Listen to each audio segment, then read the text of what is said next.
ప్రజాప్రతినిధి న్యూస్ కి స్వాగతం.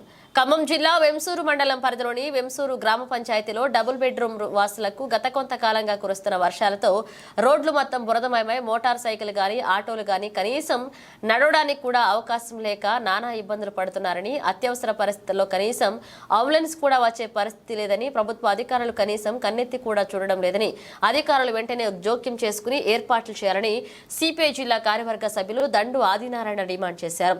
రోడ్డుపై బురదలో నాట్లు వేస్తూ సిపిఐ ఆధ్వర్యంలో గ్రామ ప్రజలు ఆందోళన నిర్వహించారు. ఈ సందర్భంగా ఆయన మాట్లాడుతూ వర్షం కారణంగా బురదతో నీళ్లు ఎటు పోక నిల్వ ఉండి దోమలు పెరిగి జ్వరాలు విపరీతంగా వస్తున్నాయని, ప్రతి ఇంట్లో జ్వర పీడితులు ఉన్నాయని, ప్రభుత్వ అధికారులు ముఖ్యంగా ఎండీఓ జోక్యం చేసుకుని ఈ సమస్యను పరిష్కరించాలని, లేదంటే ఎండీఓ కార్యాలయం ముట్టడిస్తామని హెచ్చరించారు. గ్రామంలో వైద్య శిబిరం ఏర్పాటు చేయాలని ఆయన డిమాండ్ చేశారు.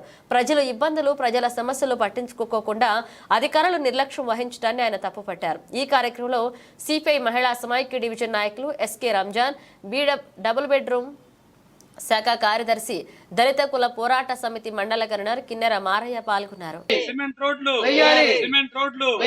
పిచికారి చేయాలి. దోమల ముందు వెంటనే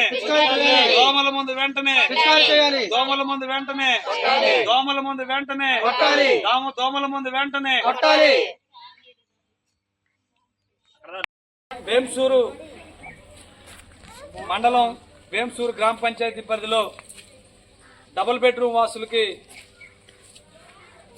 ఇటీవల కురుస్తున్నటువంటి వర్షాల వల్ల ఈ ప్రాంతం అంతా కూడా బురదమయమై రోడ్లు మొత్తం కూడా వెళ్ళలేనటువంటి పరిస్థితి. మోటార్ సైకిల్ కానీ సైకిళ్ళు కానీ కనీసం మామూలుగా నడిచెళ్ళేటువంటి పరిస్థితి కూడా లేకుండా పోయింది. అత్యవసర పరిస్థితి అయితే కనీసం అంబులెన్స్ కూడా ఇక్కడికి వచ్చేటువంటి పరిస్థితి లేదు. కాబట్టి మండల కేంద్రానికి కోతవేటు దూరంలో ఉన్నటువంటి యొక్క డబుల్ బెడ్రూమ్ ఇళ్లలో సిమెంట్ రోడ్లు కావాలని చెప్పి, డ్రైనేజీలు కావాలని చెప్పి అనేక సార్లు అధికారుల దగ్గరికి వెళ్ళాం.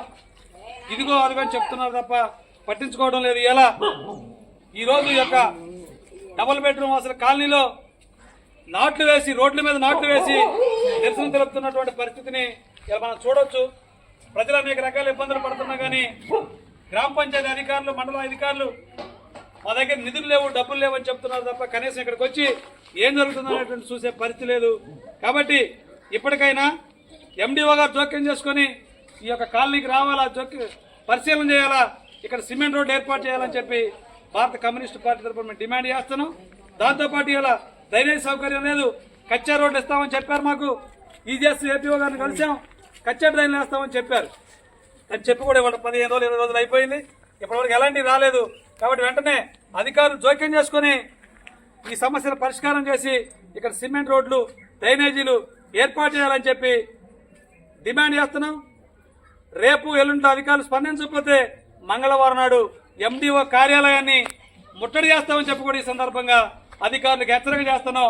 అధికారులు ఇప్పటికైనా మేల్కొని ఈ ప్రాంతంలో బురద వల్ల దోమలు తయారై ప్రతి ఒక్కరి ఇంటికి ఒక మనిషి జ్వరంతో బాధపడుతున్నటువంటి పరిస్థితి ఉంది. ఇప్పటికే వేంసూరు మొత్తం కూడా వైరల్ ఫీవర్ తో ప్రజలు అల్లాడిపోతా ఉన్నారు. వేలాది రూపాయలు జ్వరానికి ఖర్చు అవుతా ఉన్నాయి. ప్రజలు పనులు లేక ఇబ్బంది పడుతున్నటువంటి తరుణంలో ఈ అనారోగ్యమైనటువంటి సమస్యలు కూడా వస్తా ఉన్నాయి. వీటన్నిటిని కూడా దృష్టిలో పెట్టుకుని అధికారులు వెంటనే స్పందించి ఈ యొక్క కాలనీలో వెంటనే వైద్య శిబిరం కూడా ఏర్పాటు చేసి అందరికీ జ్వర టెస్టులు చేయాలని చెప్పి కూడా ఈ సందర్భంగా డిమాండ్ చేస్తున్నాం. అధికారులు స్పందించి ఈ సమస్యల పరిష్కారానికి ముందుకు రాకపోతే ఆందోళన తీవ్రతరం చేస్తుందని కూడా భారత కమ్యూనిస్టు పార్టీ తరఫున హెచ్చరిక చేస్తున్నాం.